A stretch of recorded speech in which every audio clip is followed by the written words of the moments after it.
Quarto, emancipação da alma. 24. Só o corpo repousa durante o sono, mas o espírito não dorme.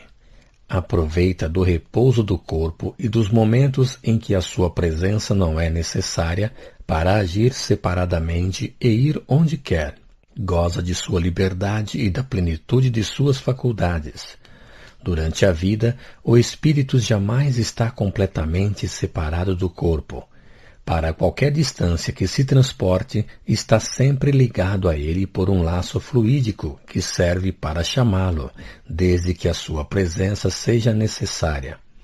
Esse laço não se rompe senão com a morte. O sono livra em parte a alma do corpo.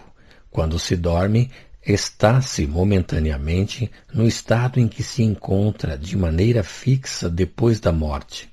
Os espíritos que estão desligados da matéria depois de sua morte têm sonos inteligentes. Aqueles, quando dormem, se unem à sociedade dos outros seres superiores a eles. Viajam, conversam e se instruem com eles. Trabalham mesmo em obras que encontram todas feitas quando morrem. Isso vos deve ensinar, uma vez mais, a não temer a morte, uma vez que morreis todos os dias, segundo a palavra de um santo. Eis ali para os espíritos elevados. Mas para a massa dos homens que, na morte, devem ficar muitas horas nessa perturbação, nessa incerteza da qual vos falei, aqueles vão, seja para mundos inferiores à terra, onde antigas afeições os chamam, seja a procurar prazeres, talvez ainda mais baixos do que aqueles que têm aqui. Vão aurir doutrinas ainda mais vis, mais ignóbeis, mais nocivas do que aquelas que professavam em vosso meio. E o que engendra a simpatia sobre a terra não é outra coisa que esse fato, que se sente ao despertar, aproximar pelo coração daqueles com quem se veio de passar 8 a 9 horas de felicidade ou de prazer. O que explica também essas antipatias invencíveis é que se sabe, no fundo do coração, que aquelas outras pessoas têm uma outra consciência do que a nossa, porque são conhecidos sem tê-los visto com os olhos. É ainda o que explica a indiferença porque não se liga a fazer novos amigos, quando se sabe que se tem outros que nos amam e nos estimam. Em uma palavra, o sono influi mais do que pensais sobre a vossa vida. Pelo efeito do sono, os espíritos encarnados estão sempre em relação com o mundo dos espíritos, e é o que faz com que os espíritos superiores consintam, sem muita repulsa, em encarnar entre vós. Deus quis que, durante o seu contato com o vício, eles possam ir se retemperar na fonte do bem, para eles mesmos não falirem, eles que vêm instruir os outros. O sono é a porta que Deus lhes abre para os amigos do céu. É a recreação depois do trabalho, esperando a grande libertação, a liberação final, que deverá restituí-los ao seu verdadeiro meio. O sonho é a lembrança do que o espírito viu durante o sono. Mas notai que não sonhais sempre, porque não vos lembrais do que vistes. Não é a vossa alma em todo o seu desenvolvimento. Frequentemente não é senão a lembrança da perturbação que acompanha a vossa partida ou a vossa reentrada, a qual se junta o que fizestes ou o que vos preocupou no estado de vigília. Sem isso, como explicaríeis esses sonhos absurdos que têm os mais sábios como os mais simples? Os maus espíritos também se servem dos sonhos para atormentar as almas fracas e pusilâmines. A incoerência dos sonhos se explica ainda pelas lacunas que a lembrança incompleta produz daquilo que apareceu em sonho. Tal seria um relato do qual se tivessem mutilado ao acaso as frases. Reunidos os fragmentos que restassem, perderia toda a significação razoável. De resto, vereis em pouco se desenvolver uma outra espécie de sonho. Ela é tão antiga quanto as que conheceis, mas a ignorais. O sonho de Jeanne d'Arc, o sonho de Jacó, o sonho dos profetas judeus e de alguns adivinhadores indianos. Aquele sonho é a lembrança da alma inteiramente desligada do corpo, a lembrança dessa segunda vida, da qual vos falava há pouco. O Livro dos Espíritos, páginas 177 e seguintes. 25. A independência e a emancipação da alma se manifestam, sobretudo, de maneira evidente, no fenômeno do sonambulismo natural e magnético, na catalepsia e na letargia. A lucidez sonambúlica não é outra senão a faculdade que a alma possui de ver e de sentir sem o socorro dos órgãos materiais. Essa faculdade é um dos seus atributos. Ela reside em todo o seu ser. Os órgãos do corpo são os canais restritos por onde lhe chegam certas percepções. A visão à distância que certos sonâmbulos possuem provém do deslocamento da alma, que vê o que se passa nos lugares para onde se transporta. Em suas peregrinações está sempre revestida de seu perispírito, agente de suas sensações, mas que jamais está inteiramente desligado do corpo, assim como dissemos. O desligamento da alma produz a inércia do corpo que parece, às vezes, privado de vida. 26. Esse desligamento pode se produzir igualmente em diversos graus, no estado de vigília, mas então o corpo não goza jamais completamente de sua atividade normal. Há sempre uma certa absorção, um desligamento mais ou menos completo das coisas terrestres. O corpo não dorme, ele caminha, age, mas os olhos olham sem ver. Compreende-se que a alma está a alhures. Como no sonambulismo, ela vê as coisas ausentes, tem percepções e sensações que nos são desconhecidas. Às vezes tem a presciência de certos acontecimentos futuros pela ligação que ele reconhece com as coisas presentes. Penetrando o mundo invisível, vê os espíritos com os quais ela pode conversar e dos quais pode nos transmitir o pensamento. O esquecimento do passado segue, bastante e geralmente, o retorno ao estado normal, mas algumas vezes conserva dele uma lembrança mais ou menos vaga, como seria a de um sonho. 27. A emancipação da alma amortece, às vezes, as sensações físicas ao ponto de produzir uma verdadeira insensibilidade que, nos momentos de exaltação, pode fazer suportar com indiferença as mais vivas dores. Essa insensibilidade provém do desligamento do perispírito, agente de transmissão das sensações corpóreas. O espírito ausente não sente as feridas do corpo. 28. A faculdade emancipadora da alma, na sua manifestação mais simples, produz o que se chama o sonho desperto. Ela dá também, a certas pessoas, a presciência que constitui os pressentimentos. Num maior grau de desenvolvimento, produz o fenômeno designado sob o nome de segunda vista, dupla vista ou sonambulismo desperto. 29. O êxtase é o grau máximo de emancipação da alma. No sonho e no sonambulismo, a alma erra nos mundos terrestres.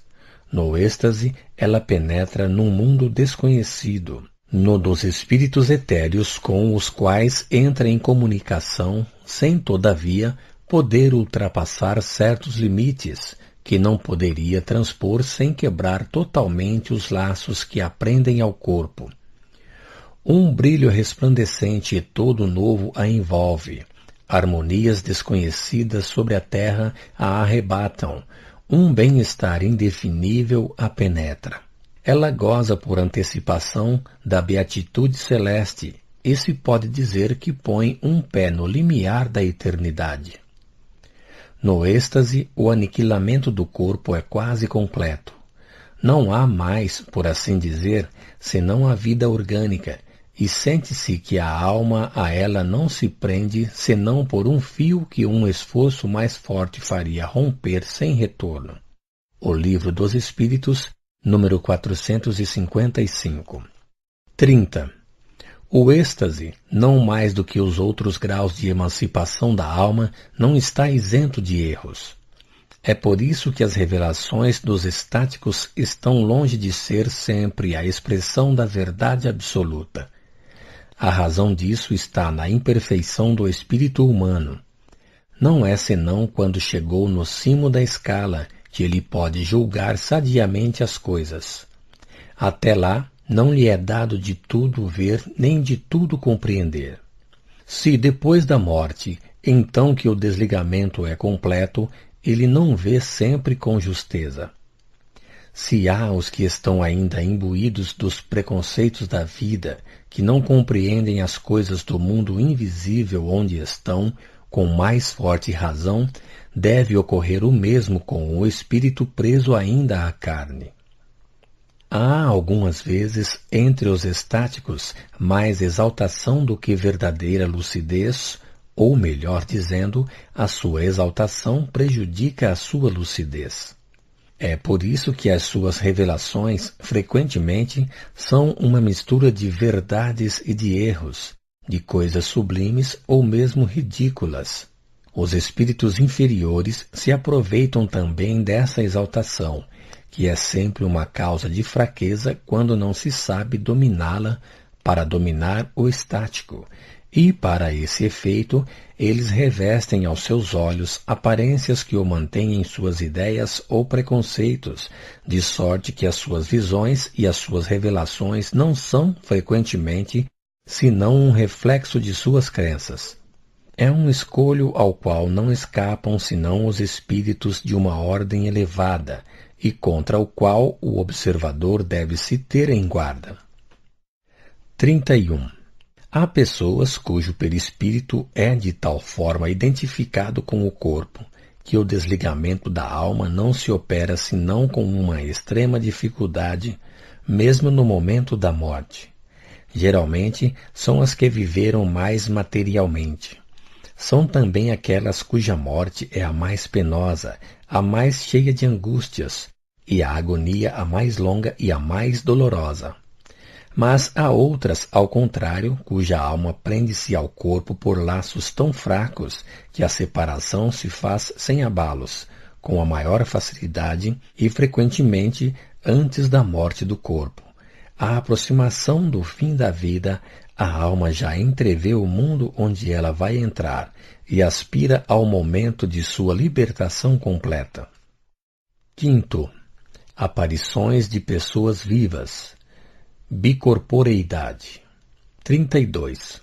A faculdade emancipadora da alma e seu desligamento do corpo durante a vida podem dar lugar a fenômenos análogos àqueles que apresentam os espíritos desencarnados. Enquanto o corpo está no sono, o espírito, se transportando para diversos lugares, pode se tornar visível e aparecer sob uma forma vaporosa, seja em sonho, seja no estado de vigília. Pode, igualmente, se apresentar sob a forma tangível, ou pelo menos com uma aparência de tal modo identificada com a realidade, que várias pessoas podem estar, na verdade, afirmando tê-lo visto, no mesmo momento, em dois pontos diferentes. Ele o fora com efeito, mas de um lado só estava o seu corpo verdadeiro e do outro não havia senão o espírito. De resto, esse fenômeno é muito raro. É que deu lugar à crença dos homens duplos e que é designada sob o nome de bicorporeidade. Por extraordinário que ele seja, não entra menos, como todos os outros, na ordem dos fenômenos naturais, uma vez que repousa sobre as propriedades do perispírito e sobre uma lei da natureza. 6. Dos médiuns. 33. Os médiuns são as pessoas aptas a receberem a influência dos espíritos e transmitirem os seus pensamentos. Toda pessoa que sente, num grau qualquer, a influência dos espíritos é, por isso mesmo, médium. Essa faculdade é inerente ao homem e, por conseguinte, não é, de nenhum modo, um privilégio exclusivo. Também há poucos nos quais não se lhe encontra algum rudimento. Pode-se, pois, dizer que todo o mundo, com pequena diferença, é médium. Todavia, no uso, essa qualificação não se aplica senão naqueles nos quais a faculdade mediúnica se manifesta por efeitos ostensivos de uma certa intensidade. 34. O fluido perispiritual é o agente de todos os fenômenos espíritas. Esses fenômenos não podem se operar senão pela ação recíproca dos fluidos emitidos pelo médium e pelo espírito.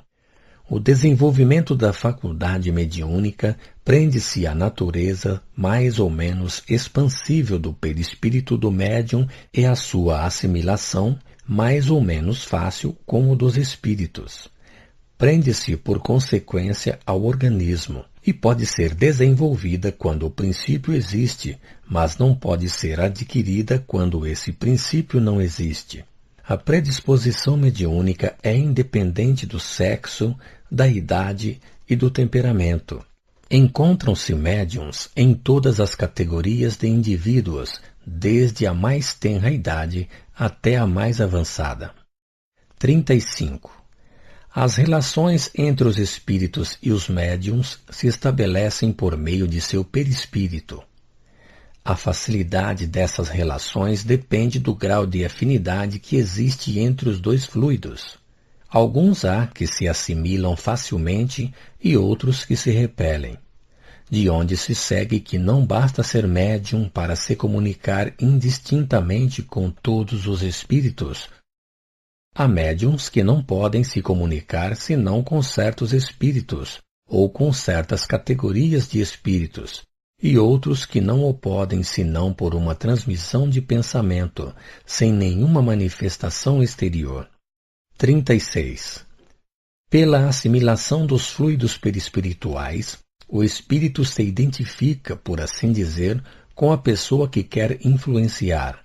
Não somente lhe transmite o seu pensamento, mas pode exercer sobre ela uma ação física, fazê-la agir ou falar à sua vontade, fazê-la dizer o que não quer.